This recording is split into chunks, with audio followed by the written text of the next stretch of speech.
Digitalización como clave para el aumento de la productividad en la industria de la construcción. Para lo cual, invitamos a Claudio Maggi, director de Innovación y Desarrollo de la Universidad de Concepción, Chile, Fernando Valdés, vicepresidente ejecutivo de COSAPI, y Liene Quechol, ex ministra de la Producción, como conductora de sesión. Buenos días, casi buenas tardes. Ahora sí toca una sesión donde vamos a ver en una industria que normalmente nosotros pensaríamos que cómo voy a utilizar la tecnología, realmente se están haciendo cosas espectaculares. Y vamos a verlo desde dos perspectivas, desde la perspectiva del gobierno y desde la perspectiva del sector privado. Para eso tenemos hoy día a Claudio Maggi, viene desde Chile, aterrizó antes de ayer. Ya estuvo visitando las cosas que estamos haciendo aquí con Fernando Valdés de COSAPI alrededor de la utilización de tecnología en el sector construcción. Vamos a empezar con primero que nos explique, Claudio, ¿qué es BIM, ¿no?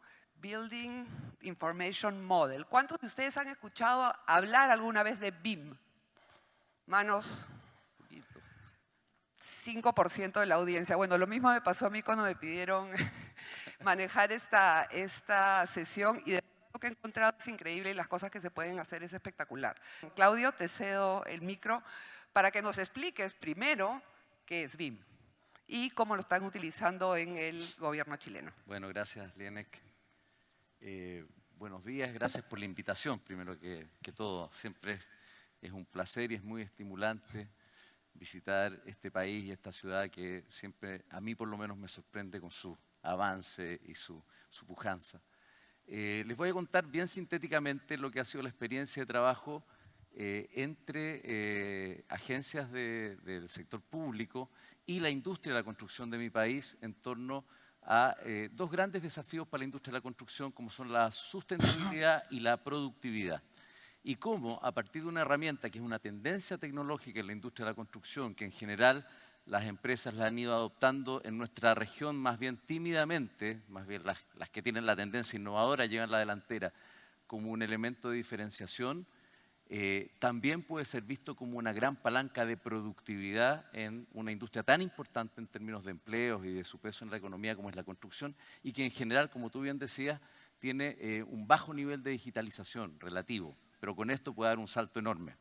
Entonces, lo primero, dado que pocos levantaron la mano cuando Lienek preguntó, es ¿qué es BIM? BIM, como ya adelantamos, quiere decir Building Information Modeling y se refiere a una tendencia que ha ido incorporando desde hace unos 10 años a la fecha un conjunto de metodologías, de métodos, de tecnologías de apoyo y de estándares que poco a poco se han ido instalando en distintos países que nos permiten enfocar y aproximarnos y por lo tanto realizar una obra constructiva desde el punto de vista de su diseño, es decir, desde el momento cero, hasta la operación de la obra, es decir, en su ciclo de vida, más allá de que termina la obra de construcción, a través de una plataforma que es colaborativa, que permite que las distintas especialidades interactúen entre sí en un espacio virtual que es compartido.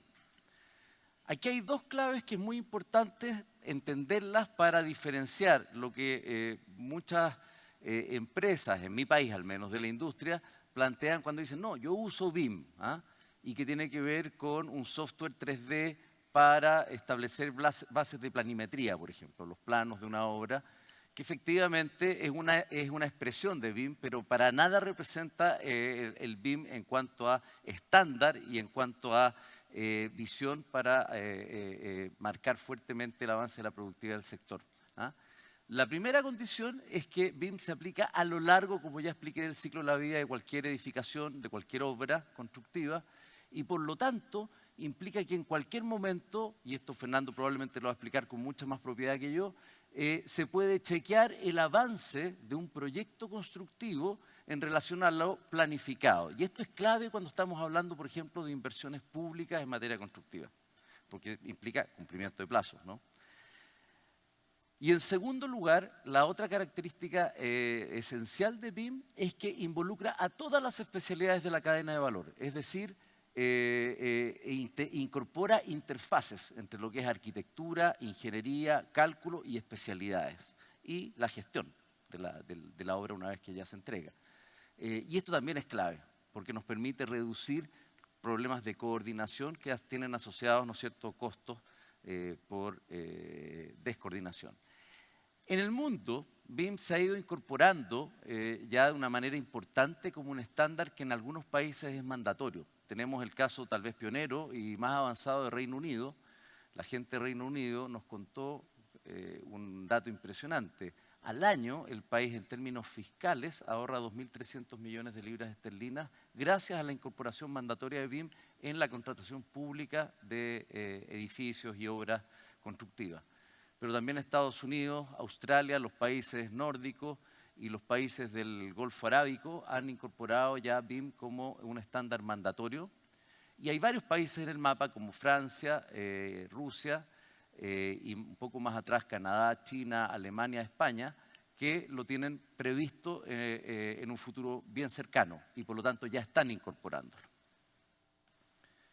¿Por qué es interesante impulsar BIM desde el punto de vista de la política pública? Que es lo que yo les voy a contar, nuestra experiencia en Chile haciéndolo. Todavía no lo hemos implementado del todo, pero estamos en ese proceso. Primero que nada, porque la construcción es una industria muy relevante en la economía. A nivel global estamos hablando de casi un 10% del PIB global está directamente relacionado con la industria de la construcción. Al mismo tiempo, es una industria cuya productividad no ha avanzado al nivel de la productividad promedio de las industrias de la economía, más bien está rezagada. Y eso tiene mucho que ver con la adopción de tecnologías digitales. Aquí tenemos un gráfico comparativo de la digitalización relativa en distintas industrias vinculado al crecimiento de su productividad. Dos hallazgos importantes. Uno, la clarita correlación entre la productividad y la digitalización de las industrias. Y dos, construcción bien al final del gráfico, o sea, un poco rezagada en estos términos. BIM puede hacer una gran diferencia en ese sentido. ¿Cuáles son los retos que enfrenta y por qué la construcción ha ido atrás en este crecimiento de la productividad respecto a otras industrias? Primero, porque es una industria que tiende a fragmentarse en las distintas etapas de un ciclo de proyecto. Segundo, porque efectivamente ha sido difícil poder estandarizar. Nuestros países en particular no tienen una tradición de demasiada estandarización en la industria de la construcción, eso es evidente, ¿no es cierto? Pero además esto ha dificultado el establecimiento de normas y estándares que permitan ir homologando y por lo tanto reduciendo posibilidades de desfases, de descoordinación, de brechas entre los distintos actores de la cadena. Los proyectos a veces, y lo va a presentar Fernando probablemente en el espectacular caso de la Villa Deportiva Nacional que tienen ustedes, son de creciente complejidad. Implican desafíos en términos de especialmente cómo se vinculan las especialidades crecientes en un proyecto constructivo. Pensemos en un recinto hospitalario, por ejemplo, o pensemos en recintos deportivos especializados. Y también en lo que son los edificios inteligentes en la actualidad. No siempre las capacidades en la industria están a la altura de esa complejidad de los proyectos. Es un sector que realmente invierte poco en investigación y desarrollo, no está en el ADN del sector. Y en los distintos eslabones de la cadena, en general, todavía tenemos escasa preparación y certificación de competencias a nivel de capital humano. Esto, entidades como el Banco Interamericano de Desarrollo han estimado en términos monetarios qué significan estas fallas y estos problemas, y han estimado que en la región, en los países de la región, estamos hablando de 50.000 millones de dólares al año como un costo anual en el retraso por problemas de productividad en el sector. Esto tiene que ver con sobrecostos asociados a las etapas respecto a lo proyectado y también con atrasos en la construcción de la etapa. Y esto redunda en que nuestra brecha de infraestructura va creciendo en lugar de irse cerrando respecto a los países desarrollados. BIM tecnológicamente integra distintas aplicaciones y en la medida que integra estas aplicaciones es más amigable y es más eficiente en su instalación y en su establecimiento. Tenemos desde todo lo que es sensorización, herramientas como drones, escáneres, creciente automatización y realidad virtual que evidentemente son tecnologías que ayudan mucho la instalación en los distintos eslabones de la cadena. Y a nivel de estimaciones, la reducción en materia de costos de lo que veíamos, que es una cifra enorme, ¿no es cierto?, que puede significar, también es muy significativa. En plazos es muy fuerte, un 50% respecto en términos de agilidad, en reducción de costos, en aumento de productividad y también en la mejora de la calidad, por cuanto existe una mucho mejor coordinación y por lo tanto lo que finalmente se construye es idéntico a lo que se planificó en términos de calidad. ¿Qué hemos hecho en Chile para avanzar en esto? Porque una cosa es reconocer las ventajas y otra cosa es establecer una política pública que haga mandatorio a nivel por lo menos de la inversión y las compras públicas el estándar BIM. Y no tenemos estándar BIM aún, ese es un primer desafío. Bueno, el caso chileno no es muy distinto a la economía global, 10,6% del empleo, una cantidad muy importante, y 7,2% del producto, lo que demuestra que hay una brecha productiva en el sector. Si vamos al principal contratante público de obras constructivas, que en nuestro caso es vuestro Ministerio de Transporte, nosotros llamamos Ministerio de Obras Públicas, lo tenemos separado de Transporte y Telecomunicaciones, estamos hablando de inversiones del orden de 1.900 millones de dólares al año. Esta es la cifra de 2016.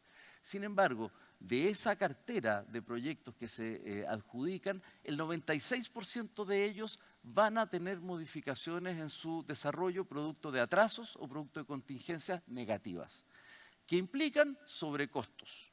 El sobrecosto asociado a la cartera de ese año fueron 140 millones de dólares. Es decir, en lugar de adjudicar 1.900 millones de dólares, el Ministerio en realidad estaba adjudicando 2.040 millones de dólares.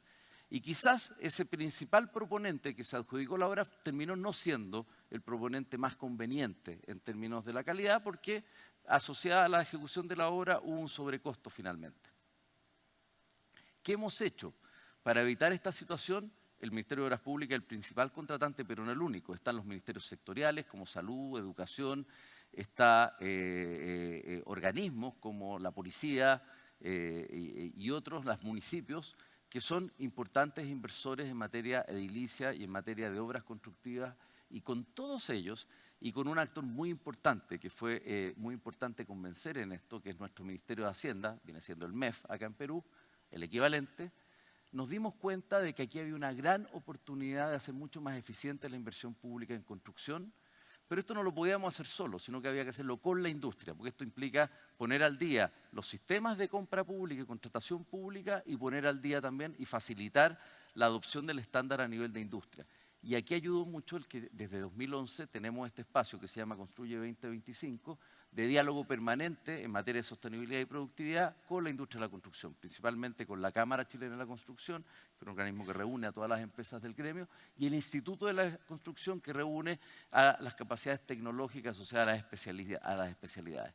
El compromiso es ir gradualmente, inicialmente con proyectos piloto y demostrativos, avanzando en contratación pública con estándar BIM, construyendo el estándar y la norma BIM en el país, para llegar al 2020 a la condición de estándar mandatorio en las contrataciones con las 16 instituciones con las cuales se firmó el acuerdo el año 2016.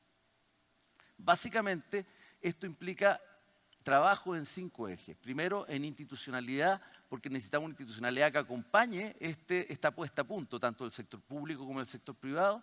En materia de estandarización, por cuanto para poder pedir BIM tenemos que saber lo que es BIM y poder certificar quién tiene BIM y quién no tiene BIM. Por lo tanto, eso requiere un nivel de estandarización y la capacidad de certificar esos estándares. Tercero y fundamental, formar el capital humano en toda la cadena de valor. Ayer veíamos cómo en cualquier parte de una faena están quienes son parte, ¿no es cierto?, de los equipos de construcción con tablets, informando el avance, porque es la única forma en la cual tú tienes control en tiempo real del avance de la obra y lo comparas con lo proyectado y puedes hacer frente o prevenir contingencias. Para ello necesitas tecnologías habilitantes, ¿no es cierto?, en términos de conectividad, en términos de herramientas y plataformas tecnológicas, y la capacidad de certificar esa herramienta y plataforma. Y un quinto punto bien importante, comunicar y difundir de manera que esto efectivamente genere sensibilidad a nivel de la industria, pero también a nivel de la ciudadanía, porque BIM además es una gran posibilidad de transparentar y de reducir asimetrías de información entre la oferta y la demanda, no solo en el sector público, sino también en la industria de la construcción en general. Esto ha implicado poner de acuerdo a muchos actores, no solo a los 16 que están ahí en rojo, que firman el acuerdo, sino también a una serie de actores del mundo privado que concurren para hacer posible que esta política pública efectivamente se pueda instalar en el país.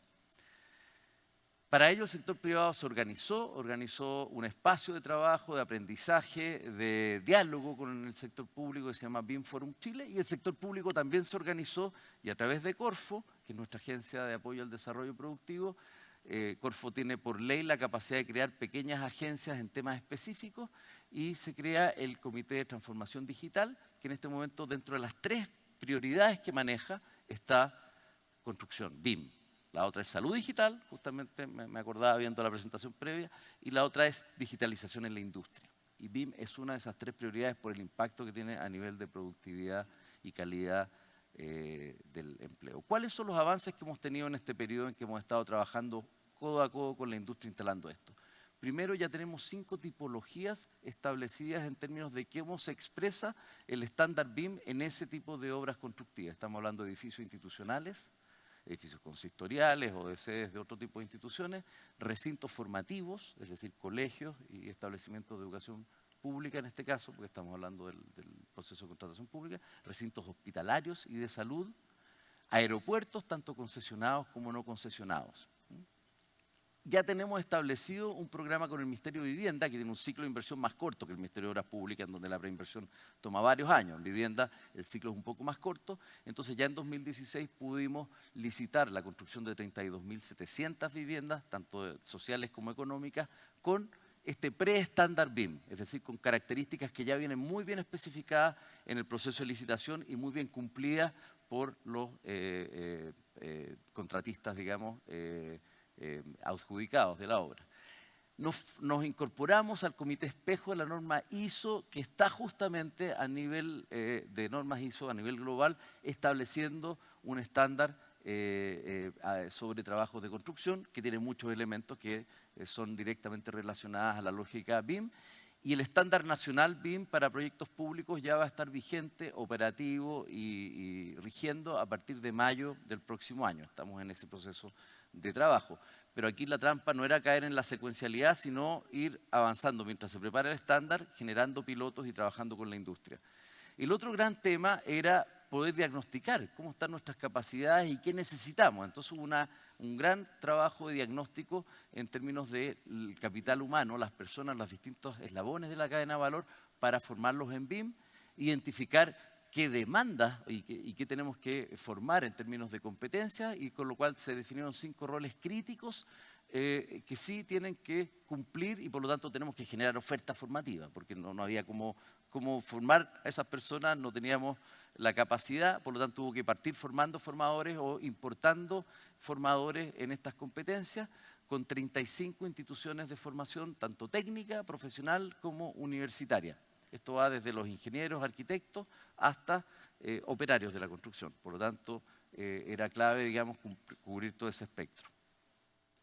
Y ha sido en estos años un trabajo relativamente masivo, donde parte del programa ha impulsado a becar, porque aquí tenemos una gran asimetría de información.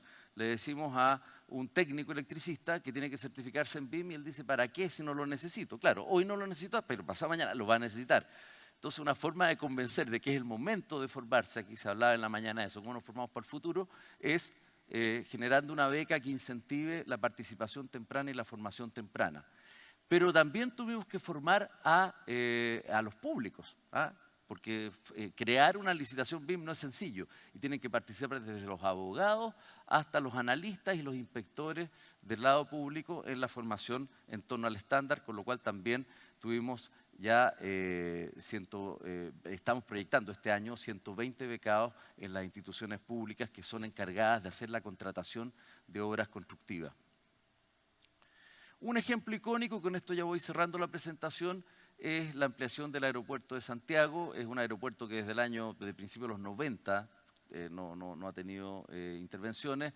Quien ha ido a Santiago recientemente sabe que no es la mejor llegada, es un aeropuerto que quedó chico hace muchos años y en este momento está en plena construcción su ampliación y es full BIM. Y esto respondió a la tipología de aeropuertos concesionados, que fue de las tempranas que generamos.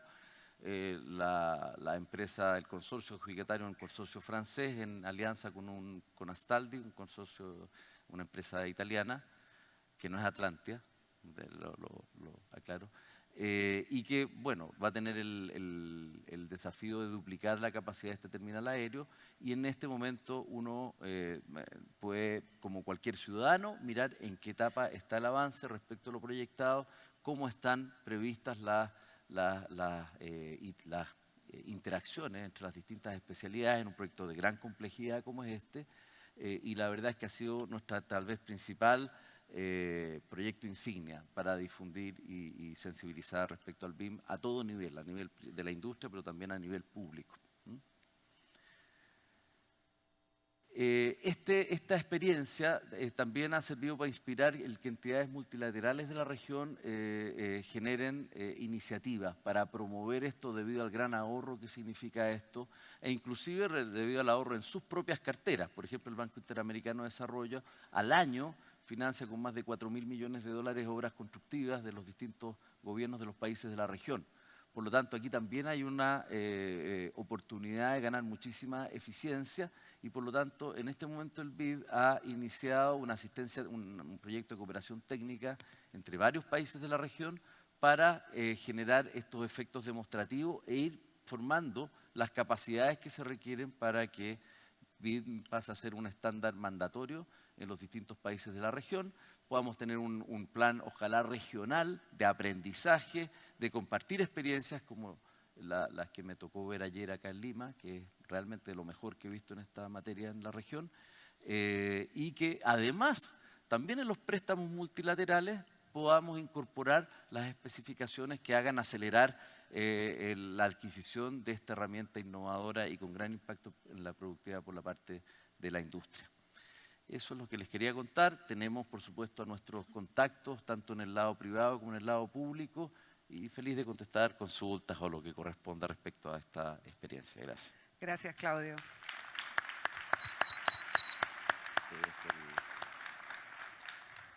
Gracias, Claudio. Creo que ahora sí tenemos un poquito más claro de lo que es el BIM. Y lo interesante es qué hay detrás, ¿no? Muchas de las cosas de las que hablaste nos llevan a ver mejoras de productividad en construcción, nos llevan a ver profesionalización de ciertos roles que están en la cadena de valor constructiva, que hoy uno pensaría, ¿para qué me voy a profesionalizar? Pero llegado el momento, si logramos que sea un estándar también en el Estado peruano, pues sería ideal también tener esas capacidades y esas certificaciones dentro de los profesionales que tienen que ver en todo este proceso productivo.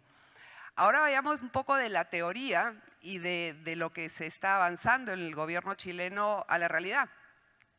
COSAPI viene trabajando con BIM hace 7 años. 7 años y se han hecho cosas espectaculares. El edificio que tenemos al lado, el del Banco de la Nación, lo hizo COSAPI y lo hizo con BIM. Y muchos de ustedes seguro que han comentado y han hablado qué rápido hicieron este edificio, qué eficientes fueron en la construcción, pues detrás de eso hay tecnología. Y Fernando nos va a contar todo lo que han venido haciendo y nos va a contar también el ejemplo que está vivo ahorita en la Villa Olímpica en La Videna. Así que, Fernando, te cedo la palabra. Bueno, muchas gracias. Quiero agradecer primero, saludarlos a todos y agradecerle a los organizadores por haberme invitado para poderles explicar cómo estamos nosotros avanzando en aplicación de tecnologías digitales en la construcción en COSAPI. Y primero quiero empezar mostrándoles un gráfico, va a ser el único gráfico que van a ver en la presentación, después básicamente hay muchas fotos, sobre el impacto de los cambios en función del tiempo en los proyectos durante las etapas de la vida de un proyecto. Y la primera curva que ven, la número 1, muestra la capacidad que tenemos de influir en el proyecto en la medida que avance el proyecto. Y es claro que durante los primeros momentos, cuando estamos recién mirando lo que son los planes o los diseños, es donde vamos a poder influir más, y en las etapas finales, cuando ya estamos operando, es difícil influir en un proyecto. Después tenemos una curva que nos muestra cuál es el costo de hacer un cambio en el proyecto durante las diferentes etapas. Y claramente, al comienzo, cambiar algo en el proyecto cuando estoy diseñando o estoy conceptualizando es muy sencillo, es simplemente romper un papel y botarlo. ¿no? Pero cuando ya tenemos la construcción hecha es demoler una estructura y cuando estamos operando es de repente cambiar un equipo completo. La industria de la construcción ha estado operando en una curva como la que estoy mostrando ahora. Es una curva en la cual estamos haciendo cambios muy pegados al inicio de la construcción. Y nosotros estamos aplicando una metodología que se llama el VDC, que es Virtual Design and Construction, que es desarrollado por la Universidad de Stanford, donde lo que buscamos es jalar esta curva hacia el principio, de manera de poder tener influencia mayor a menores costos en los proyectos, de manera de mejorar las rentabilidades de los proyectos. ¿En qué se basa esta metodología VDC? Es en modelos BIM, modelos tridimensionales, con la información del proyecto, información que puede ser reutilizable en otros proyectos.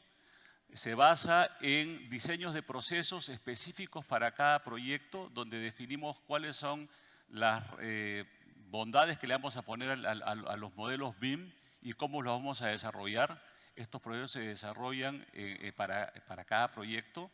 Después tenemos sesiones de ingeniería concurrente integrada. Eso significa que juntamos a los diferentes stakeholders del proyecto, el cliente, los proyectistas, los subcontratistas, para trabajar en forma coordinada, en forma colaborativa. Acá tenemos un ejemplo de la sala BIM de COSAPI. Ven, tenemos 3 pantallas táctiles. La gente trabaja directamente en el proyecto, comparten información para buscar mejorar los proyectos y todo esto con los objetivos de mejorar o cumplir con el tiempo, con la calidad y los costos del proyecto, cumpliendo con la rentabilidad, la operatividad y la sostenibilidad de los proyectos. A esto le llamamos Virtual Design and Construction. Vuelvo a repetir, es una metodología de la Universidad de Stanford que estamos aplicando en todos los proyectos de COSAPI. ¿Qué es lo que nosotros hacemos entonces? Lo que estamos haciendo y lo que decimos que hacemos es que construimos 2 veces. Primero construimos el modelo digital. El modelo digital lo conversamos con el cliente, lo conversamos con los diferentes proyectistas y una vez que el modelo digital está limpio y está, desde nuestro punto de vista, listo para construir, construimos en la realidad. Se dan casos en los cuales tenemos que construir en un fast track y el BIM nos sirve mucho para poder, traslapar las diferentes especialidades de ingeniería en un proyecto. Entonces, ¿qué es lo que estamos haciendo con esta metodología? Reducir la incertidumbre, ya que al estudiar en el modelo BIM, el modelo tridimensional, todos los problemas del proyecto, estamos revisando el proyecto en profundidad y lo conocemos mejor. Los errores y el retrabajo se disminuyen en forma radical. Eliminamos o tratamos de eliminar las órdenes de cambio. Esto es raro escucharlo de un contratista que les diga que voy a tratar de hacer que no hayan órdenes de cambio, porque la gente dice ahí es donde ganan plata. Nosotros no queremos tener órdenes de cambio. Queremos tener un proyecto que fluya, ¿okay? Y que al final lo que tengamos son relaciones ganar-ganar con nuestros clientes y con los contratistas. También reducimos las consultas técnicas del proyecto porque las consultas se hacen en el modelo, no se hacen cuando se está construyendo. ¿Qué hacemos? Mejoramos la colaboración, mejoramos la productividad del proyecto y establecemos, vuelvo a repetir, relaciones ganar-ganar con nuestros clientes y con los contratistas. Para que esto funcione, en cada proyecto generamos un plan de ejecución BIM, donde mostramos los objetivos, los usos del BIM y los alcances, cuáles son los procesos que vamos a ver, quiénes son los responsables y definimos niveles de detalle del BIM, porque habrá un cliente que no quiere ver el detalle del enchufe, es una cosa, digamos, un poco de mayor nivel. Definimos estándares, colaboración y finalmente los entregables. ¿Para qué queremos usar este BIM? ¿Lo queremos utilizar solamente para la construcción? ¿Lo queremos utilizar el BIM para poder después hacer operación y mantenimiento del proyecto?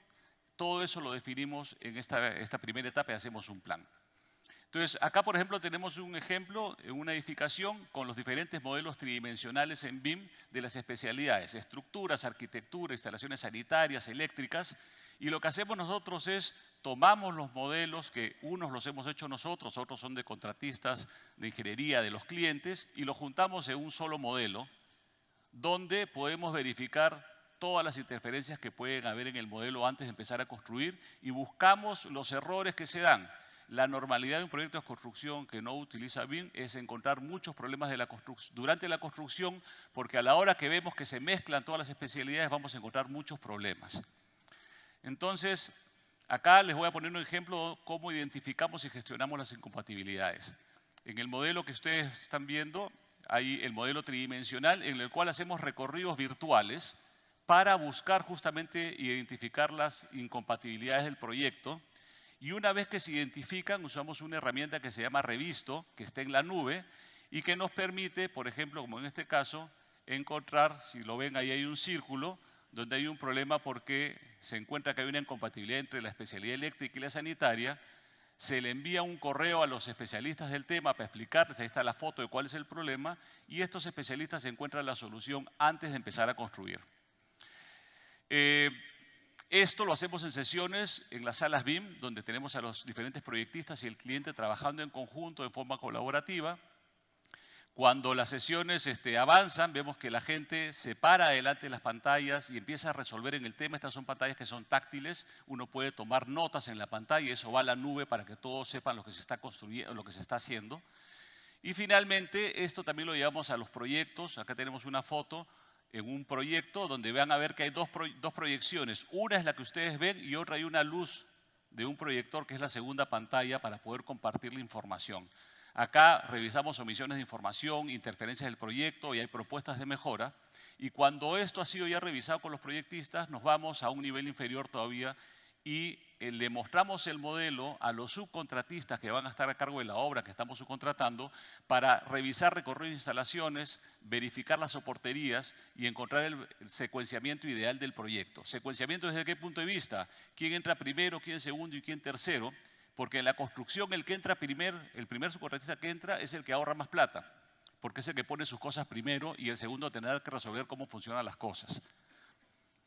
Resultado de todo esto es un plano tridimensional. Acá tenemos de un piso del Banco de la Nación con todas las instalaciones que se convierte en un plano en 2D, como todo el mundo lo reconoce, que tiene una leyenda donde están en diferentes colores las especialidades y tiene una zona donde los especialistas y los subcontratistas firman que ese es el plano que se va a construir tal cual está definido en el plano.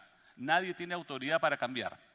Se aprueba esto y se coloca en la obra, en las paredes de la obra, para que la gente pueda revisar si tiene una consulta, qué es lo que se tiene que construir. Luego en el campo utilizamos iPads para hacer seguimiento. En el iPad tenemos el modelo que está en la nube. Las personas que tienen el modelo tienen la última versión siempre del modelo, la última versión de la especificación técnica.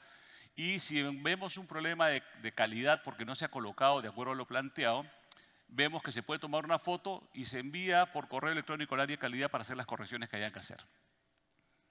Estamos utilizando para hacer la medición del avance una metodología que le hemos llamado el control de avance real diario, que es CART.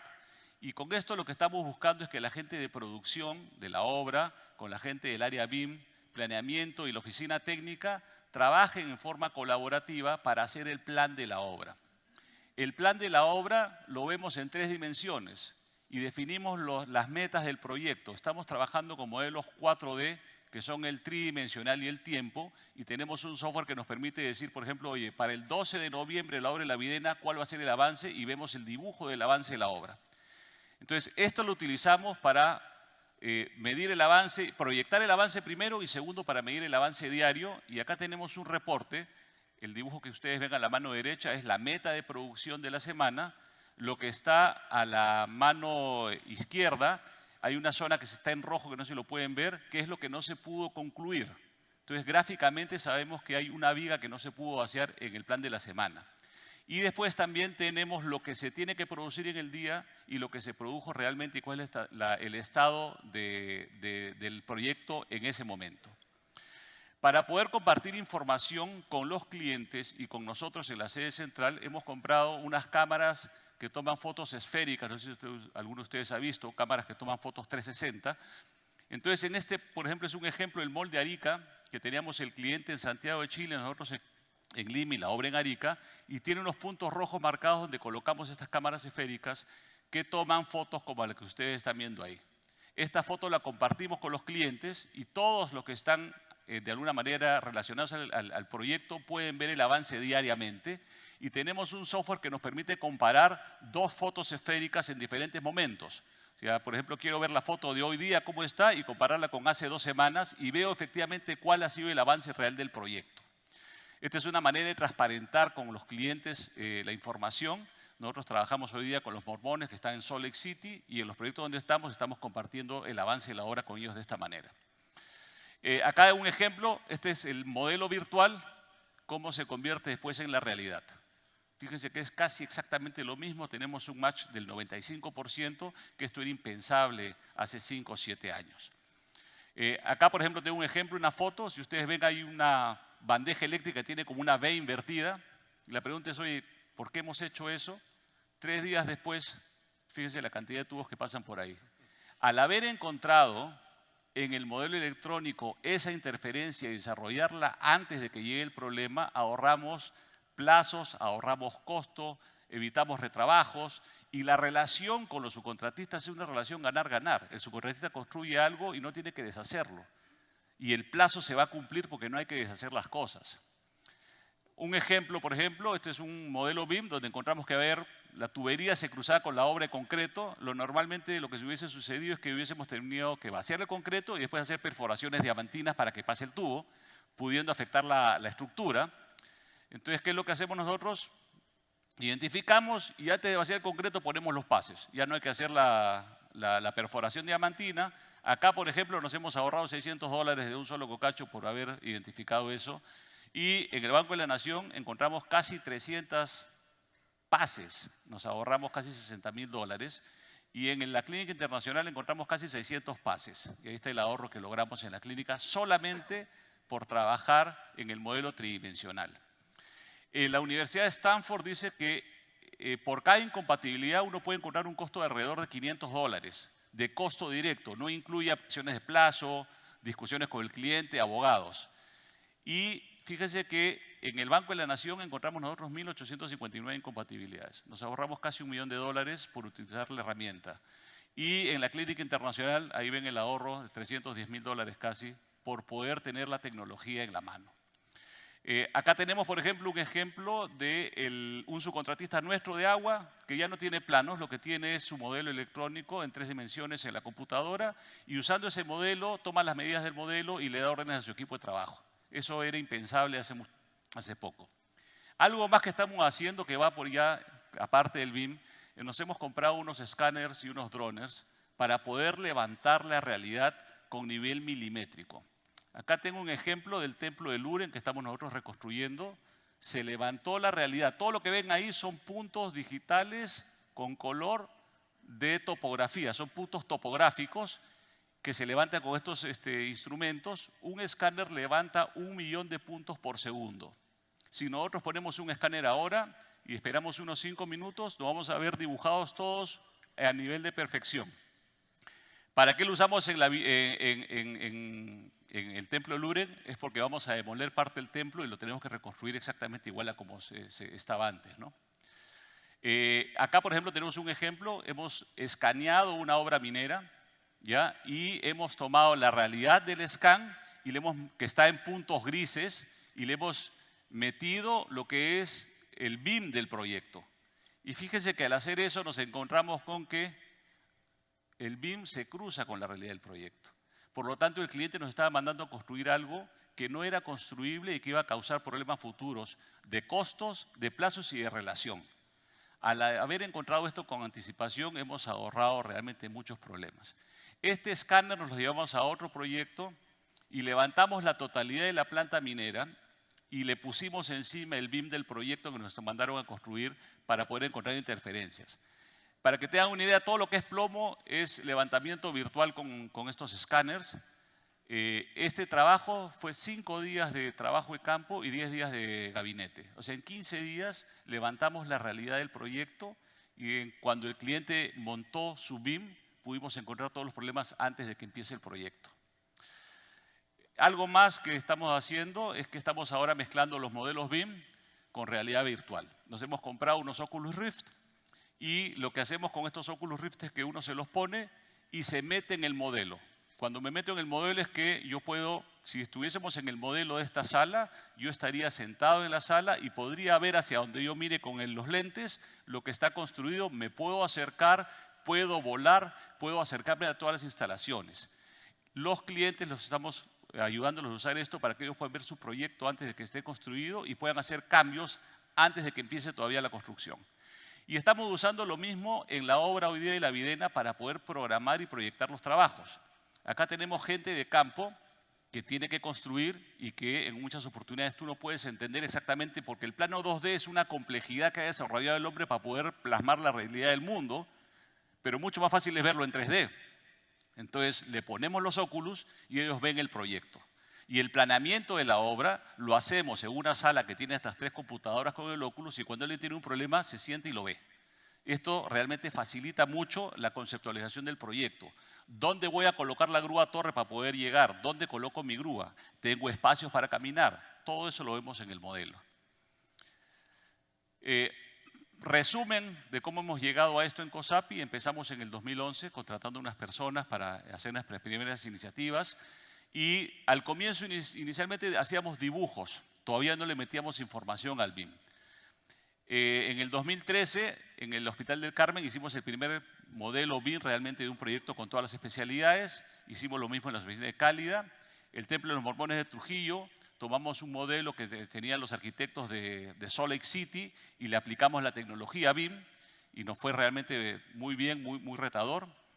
En el 2014 ya fundamos el área BIM de COSAPI, lo utilizamos en la Vía Deportiva Nacional, la primera etapa.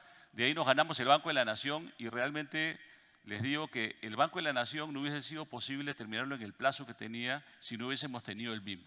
Nos permitió avanzar unas velocidades que eran imposibles, ustedes lo vieron, los pisos se levantaban cada tercer o cuarto día un piso, pero la complejidad interior del proyecto, de todas las especialidades, se construyeron sin ningún problema, sin tener que repetir ningún trabajo. Bueno, después lo hemos aplicado a la Torre del Parque, Templo de Borbones Trujillo. El 2015 certificamos con la Universidad de Stanford nuestra Virtual Design and Construction. Empezamos a utilizar el Revisto para poder hacer las revisiones de las interferencias en la nube. En el 2016 compramos nuestros drones y escáneres y lo empezamos a utilizar para probarlos. Llevamos a la minería los proyectos BIM. Y en el 2017 lo utilizamos en el metro, en el CEPAL, y hoy día lo estamos utilizando, un poquito antes. En el 2017 llevamos la mezcla del BIM con levantamientos virtuales a la minería, y ahora en el 2018, ya estamos usándolo el BIM en la Vía Deportiva Nacional, que la complejidad que tiene la Vía Deportiva Nacional, que es un proyecto Fast Track. Nosotros nos han contratado un proyecto donde no había ingeniería, no había arquitectura, y realmente estaríamos alocados si no fuese porque tenemos el modelo BIM, que todos los días lo vamos alimentando y es parte del desarrollo del proyecto. Bueno, yo con esto termino y simplemente les quiero dejar una lámina que muestra cuáles son las tecnologías exponenciales de acuerdo al World Economic Forum que van a afectar y van a mejorar la productividad de la construcción en el futuro. Y lo dejo ahí para poderlo comentar después con todos, ¿no? Muchas gracias.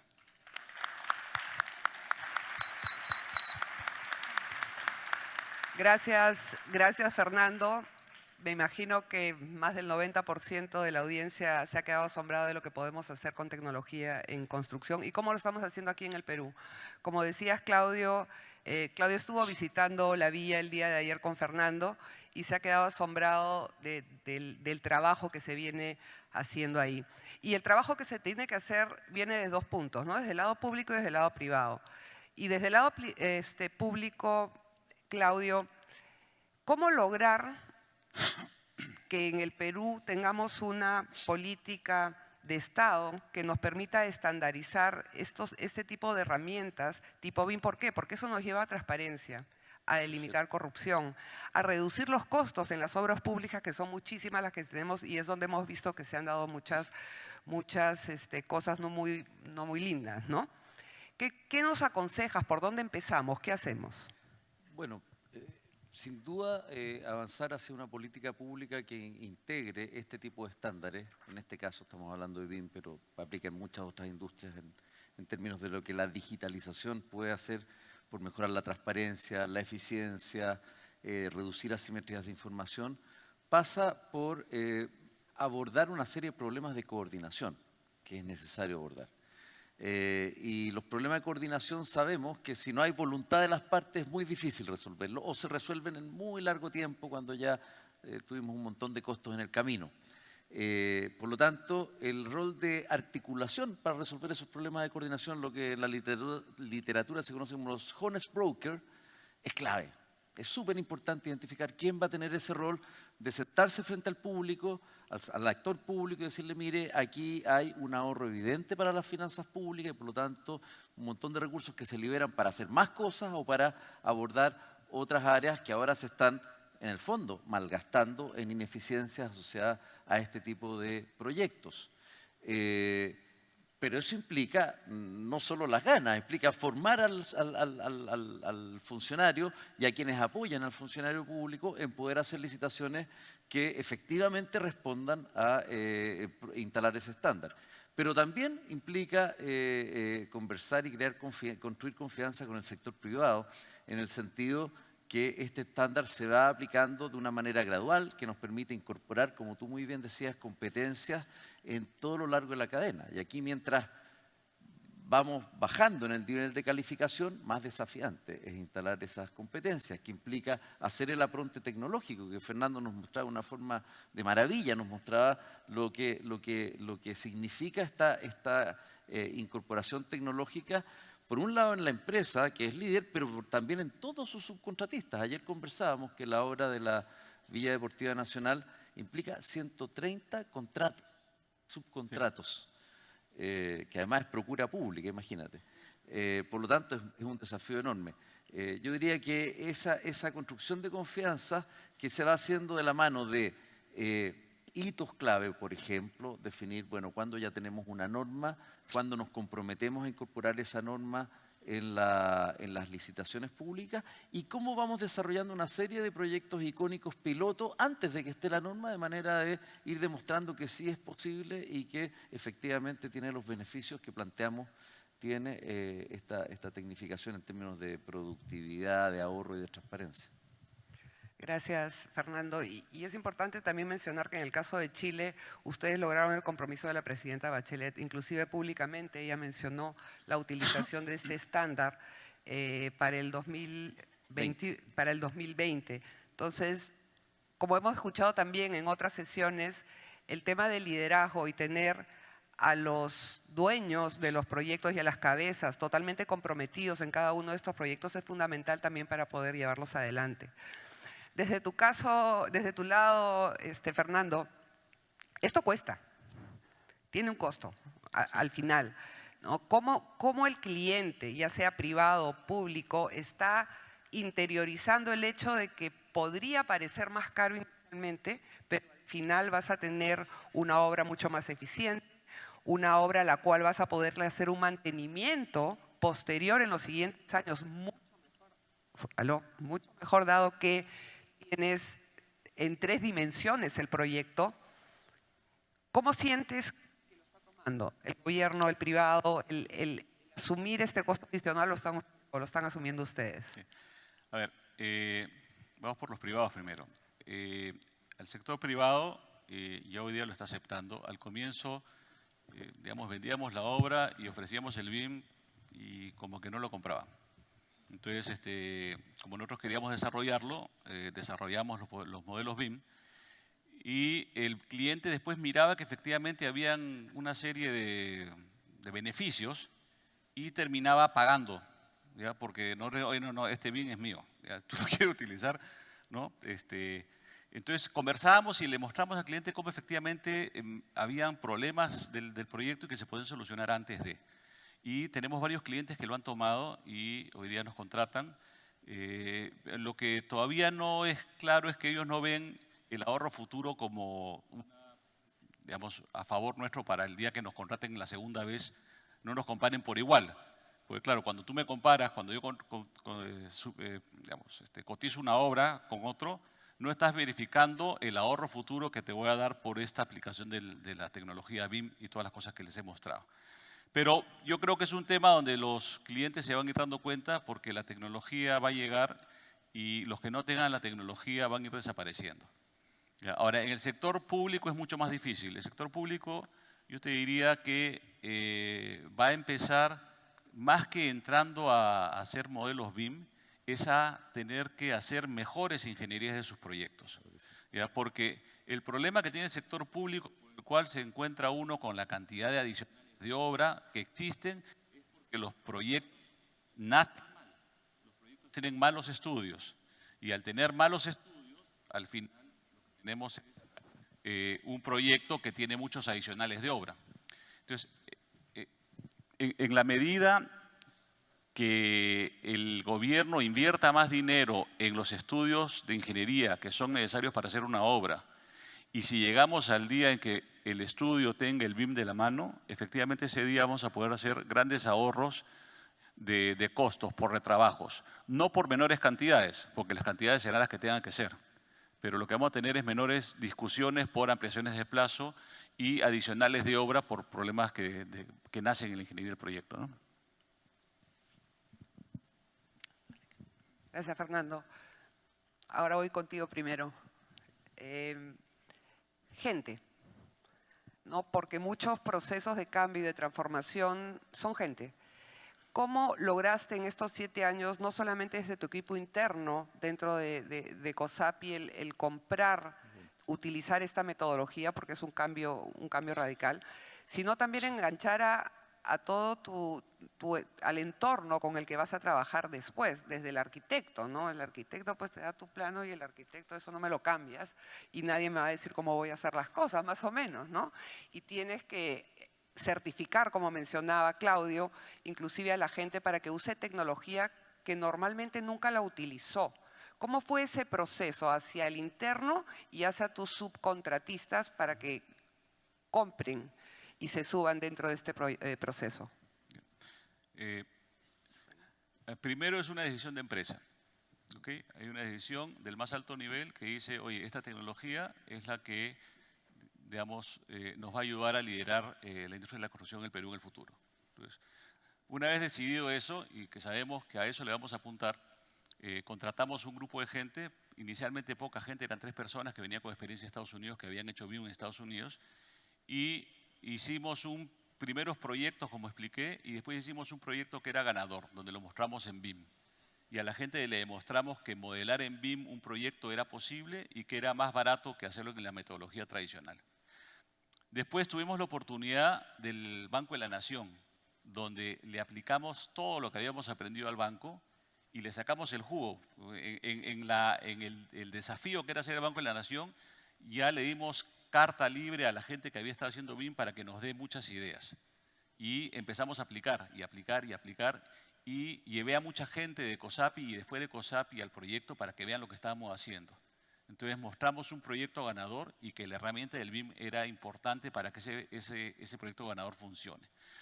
Y después hemos hecho muchas charlas internas, porque claro, esto sale en un proyecto y después llevo a gente de las otras áreas de COSAPI para que vean lo que estamos haciendo. Hemos hecho cursos internos de BIM, tenemos la Universidad Corporativa de COSAPI, donde estamos permanentemente dictando cursos de BIM para que la gente aprenda y se meta en la herramienta. Entonces, hoy día la gente que hemos visto ayer, promedio de edad de ser 26 años, que manejan la herramienta, y es gente que tiene muchas ganas de aprender, muchas ganas de aplicar nuevas cosas. Entonces, yo te digo una cosa, nosotros hemos tenido que invertir internamente en formar a la gente porque no había dónde formarla, ¿ya? Pero hemos convencido a nuestra gente, que es importante, y a los proyectistas. En el Banco de la Nación le dijimos, miren señores, acá esto se hace con BIM. Y hubo gente que dijo, yo no sé. Le dijimos, está bien, dame tu modelo 2D, yo lo voy a pasar a BIM. Pero para el próximo proyecto necesito que hagas BIM. Y a los subcontratistas le dijimos, cómprate una computadora para que veas el BIM. Y los subcontratistas ahora en la próxima hora dicen, ingeniero, pero acá tiene que haber BIM. Porque quieren tener las facilidades de no tener que estarse peleando por las interferencias. Y eso también le hace a ellos ser más predecibles en sus presupuestos y mucho más eficientes, y al final van a tener una rentabilidad mayor porque pudieron proyectarse mejor. Inclusive a lo largo del proyecto, el tener disponible los materiales que necesitas en el momento que necesitas, ¿no? Es que cuando está en el modelo, yo compro exactamente lo que está en el modelo. Cuando no está en el modelo, tengo que comprar de más. Entonces tengo que poner el precio. Yo tengo una broma que me la contó un amigo, me dijo, el contratista significa contra ti está, porque siempre hay una pelea con el cliente, ¿no? Y nosotros hoy día decimos que el contratista para nosotros es yo estoy con ustedes, mis clientes, porque estamos aplicando tecnología para ayudar a que no haya conflicto, reducir el conflicto, mejorar los costos del proyecto, que el proyecto sea predecible, que la calidad sea la que quiere el cliente y que después yo le pueda dar un modelo que él utilice para poder operarlo y mantenerlo. Y hemos encontrado software que se cuelga del BIM del proyecto para que ustedes puedan hacerle seguimiento a todo lo que está construido y puedan decir en qué momento le van a hacer mantenimiento. Les pueden meter una base de datos con toda la información de cada uno de los equipos y ahí le ponen cuál es el plan de mantenimiento, qué cosas tienen que colocar, digamos, como repuestos, y todo está en una base de datos. Maravilloso. Gracias, Fernando. Claudio, en el tema de gente también, tú que vienes del lado académico, ¿cómo empezar a generar esa necesidad dentro de las universidades o de los institutos de empezar a utilizar, en este caso es BIM, pero herramientas tecnológicas para industrias que tradicionalmente no han utilizado tecnología? Sí, es muy buena pregunta, porque efectivamente en las universidades hay una cierta inercia en que las cosas se adoptan, pero se adoptan no muchas veces con la velocidad de lo que necesitamos. Ahora, no es bueno colocar a todas las universidades en el mismo saco, ¿eh? Yo creo que también hay universidades que tienen un perfil muchísimo más cercano al tema tecnológico. Hay universidades que son más complejas. Yo trabajo en una universidad que es compleja, que tiene tanto ciencia básica como ciencia aplicada como transferencia en ámbitos bien desarrollados. Y es desafiante, pero yo creo que siempre va a encontrar una demanda muy vigorosa, ¿ah? A nivel de profesionales que identifican tempranamente esta tendencia, que por ejemplo al interactuar con una empresa como COSAPI, obviamente se empieza a generar demanda por estar a ese nivel.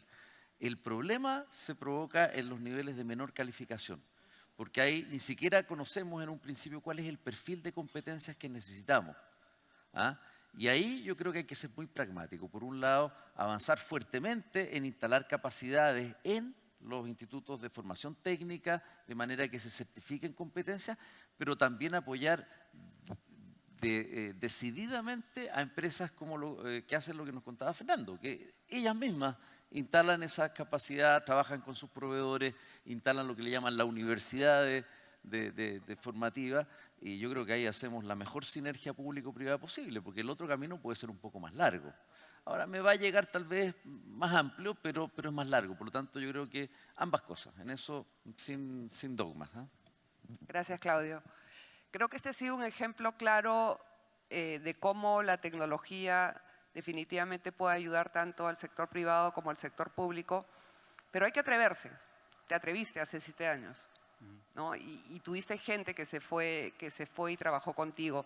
Y en general en todas las industrias uno puede tener como un miedo a dar ese paso que nadie lo dio antes, ¿no? Uno siempre espera que alguien lo dé para no meter la pata. Bueno, ahora estamos en la época que hay que meter la pata. Hay que cometer errores para aprender y para estar un paso adelante del que tenemos al costado. Y hablando de adelante, también hay un futuro para lo que es tecnología y construcción. Y tú, Fernando, te has metido mucho a estudiar. He visto que eres un apasionado en qué se viene hacia adelante en tecnología y en construcción. Cuéntanos un poquito para cerrar, ¿qué es lo que se viene hacia adelante? Me gustaría si pueden poner la última lámina de la presentación que tenía, no sé si... a ver, cuando terminé yo de hablar, les presenté una lámina que tenía las diferentes tecnologías exponenciales que van a, digamos, una antes, por favor. Antes. Anterior. La previa. La previa. Antes de esa todavía. Ya. Una antes todavía, perdón. Ahí está. Esas son las tecnologías exponenciales que se van a utilizar en la construcción de acuerdo al World Economic Forum. Entonces, ¿qué es lo que vamos a tener en los proyectos? Hoy día ya tenemos realidad virtual y aumentada, les he mostrado, se van a utilizar en mayor profundidad. Hay las impresoras 3D, no sé si ustedes han visto, pero hay impresoras ya que imprimen concreto y pueden imprimir paredes y edificios y casas de concreto. Eso va a llegar. La Big Data, robótica, robots, no sé si ustedes han visto alguna vez los videos de Boston Dynamics, con estos robots que caminan y hacen de todo. Esos robots van a llegar. Hoy día hay robots que colocan ladrillos, robots que hacen soldadura. Vehículos sin conductor, todos conocemos que Tesla tiene vehículos sin conductor, Google está haciendo vehículos sin conductor. Lo que va a llegar son equipos de construcción sin conductor, ¿okay? Tecnologías BIM, drones, escáneres, pero todo esto está basado en el BIM.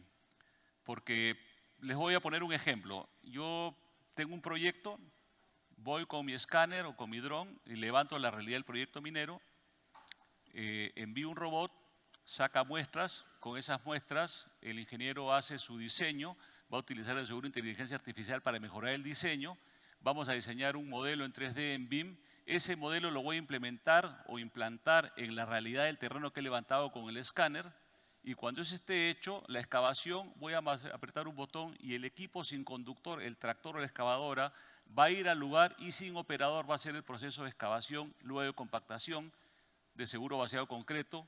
Vamos a tener sensores y cuando yo vacíe concreto le pondré un sensor que me diga si llega o no a la resistencia que deseo y el asfalto si tiene la temperatura. Entonces, realmente esto viene a pasos agigantados. En 20 años vamos a tener de seguro 1000 veces más capacidad de la que tenemos de cómputo y la pregunta es qué podemos hacer con 1000 veces más de capacidad de cómputo y con todas las herramientas que nos da la tecnología. Dale yo avanzo acá. Entonces, ¿qué veo yo en el futuro? De hacia dónde estamos yendo, estamos hablando de que estas son las tecnologías y cómo se utilizan. El BIM como base, Big Data y Analítica, simulación y realidad virtual durante el diseño y la construcción que lo estamos utilizando, interfaces móviles de realidad, equipos autónomos, robots, impresoras 3D, prefabricados basados en el modelo BIM. Yo voy a prefabricar de acuerdo al modelo BIM y de acuerdo a ese modelo, una vez prefabricado lo levanto con una grúa y lo coloco en su lugar. Drones y escáneres por todos lados y sensores. El Internet de las cosas va a llegar a la construcción y vamos a tener que levantar mucha información hacia los sistemas, a la nube.